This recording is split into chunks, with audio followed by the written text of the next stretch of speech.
Alright, Adam, we have an executive wanting a movie, and we've been given 3 random words to produce the next big hit. The next words that we're going to use are Petal, Cipher, and Unreliable Narrator. Go. I feel like we've got 2 things here that already kind of connect. Yes. Cipher and Unreliable Narrator. One about a story that's told one way, but when deciphered, decrypted, is told the real way. Holy schmoly. So, as the viewer, are we watching it the way it went, or the way... Both. We watch the first way, Yep. where it's told from a certain point of view. Then we get the decryption, Yes. which can be anything. It doesn't have to be a physical decryptor. I like it. And we see what really happened. Or do we? Now, I'm going to bring the Petals into this. Yes. This is a murder mystery. Murder mystery is the way you govern that. A woman was killed Uh-huh. and was tossed into a pile of petals Okay. and was hidden. The opening shot Yes. is a woman found in a big open flower field. Oh, I like it. Okay? From above. Yep. Just laying there, face down. Face down. Face down, you're less personalized with it. You know, you can analyze it like a detective. Wherever you space up, as an audience, you relate to her like she's a human. Yeah, I like it. All right? We can even have a moment when halfway through the movie, they turn her over, you see her face for the first time, you humanize her. Oh, that's good. So, But I also like the idea, right? I'm just going to step on your toes for a sec. yeah. Half of the movie is detectives. The other half is the view from the woman. Now, the woman is not a victim. The woman is a criminal. She died doing something, trying to get away with the crime. Yeah. The best part is, she's an unreliable narrator. We could go with her being like, I'm dead. Yeah. Let me tell you the story of what actually happened. I like Right? You could do that.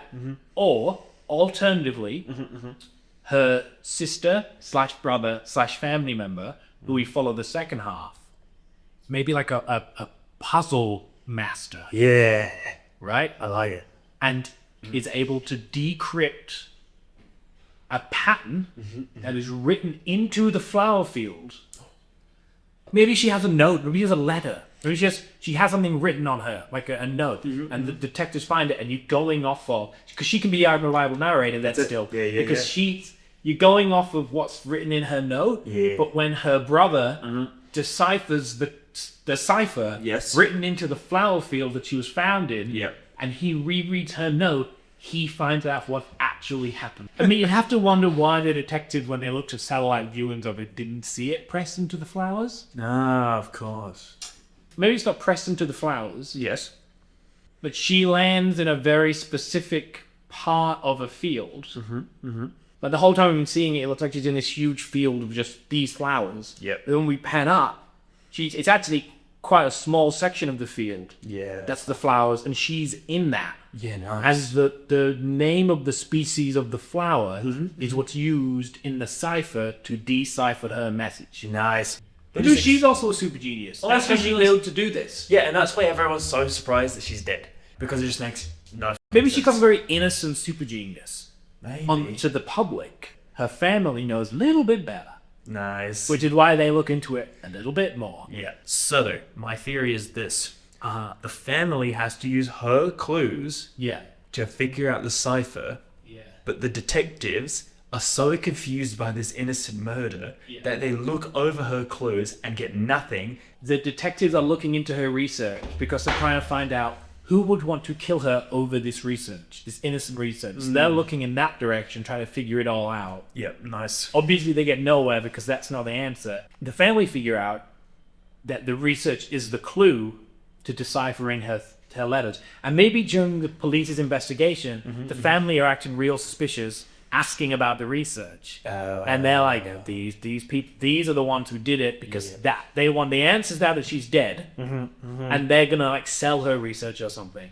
Then when we see from their point of view, we know why they're asking these weird specific questions. And it's because the cops maybe confiscated part of the research that they need for the clue. They're missing like one of the last parts. Yeah. What's the unreliable narration part? The fact that the first half of the movie we're following the detective. That's right. Like it's a Knives Out style mystery. Cool. And then just everything we see there, that suspicions, completely wrong. Nice. None of it's correct. I like it. The way the detective story can end, do we want them to arrest the person who actually murdered her?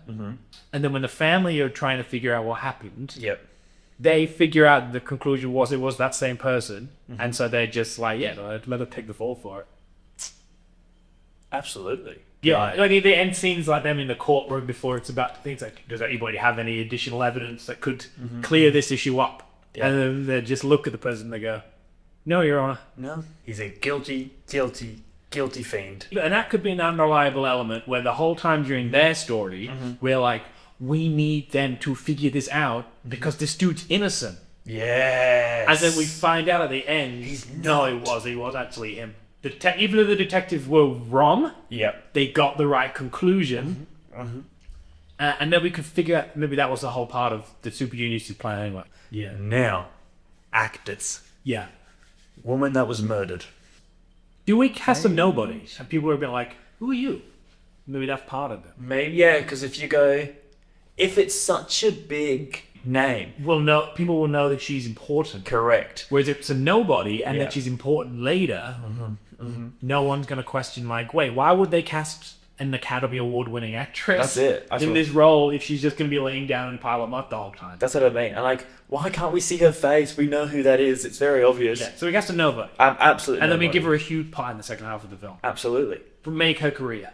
That's what I'm saying. It's it's a superstar role. Yeah. That takes a little bit of attempts to get right. Yeah. Once you do it, it will be schmick. Male part now. Yeah. The brother. Yeah. Jake Gyllenhaal. I like Jake Gyllenhaal. He can act very serious at times. Yeah. Josh Hutcherson, if you want to go younger. Yeah. We could go Josh Hutcherson. Who's the cop? Who's the lead detective who we think is the star of the movie? Will Poulter. Will Poulter? Is the detective. Because he can play cool and nerdy. That's it. He could also be the brother. I don't mind Will Poulter as the brother. Because he can play creepy too. Yeah. He can play really creepy. That's it. Yeah. Taron Egerton also can play creepy and cool guy. Yeah, Taron. He's good. I like him. Who should he be the cop? Yeah, he should be the cop. Should he be the villain? The guy that gets arrested at the end. Because he's nasty. He can be nasty. Lord. Yeah. I think, who's the guy that played Elvis in Elvis? I can't remember his name, but I know who you're talking about. Yeah. Okay, that one. That's got the same sort of vibe. I think that's it. And I think Tom Hiddleston should be the cop. Tom Hiddleston as the cop? Yeah. I'm thinking Jack Quaid as the cop? I like Jack Quaid. How do I like Jack Quaid? Jack Quaid? Quaid should be the brother. The brother. Not Will Poulter. No. Who's Will Poulter? The cop. Will Poulter's the cop? Yes. Jack Quaid's the brother. Correct. Okay. I don't mind them split either. Either way, yeah. I think what we have to do is, my thinking is, get Adam Sandler. Adam Sandler? Do you remember how good he was in Uncut Gems? Yeah. Imagine that in that film. What if Adam Sandler is the villain? I don't mind that. So we have to save this silly guy. Oh. We could test him. We could get him to send in some footage. Yeah, do a bit of a... We could get a couple wide. So the camera died because we went too fast. We went too slow. But the main premise of the movie is all about the murder mystery, which I would like to call Petals. Or we call it Thorns. I don't mind thorns. I like thorns. There's a saying. About every rose has its thorns. That's the name of it. Every Rose Has Its Thorns, starring Will Poulter, Elvis from Elvis, and Jack Quaid. We're gonna get Adam Sandler to send in an audition. Yeah, we'll get him in, but that's the main premise.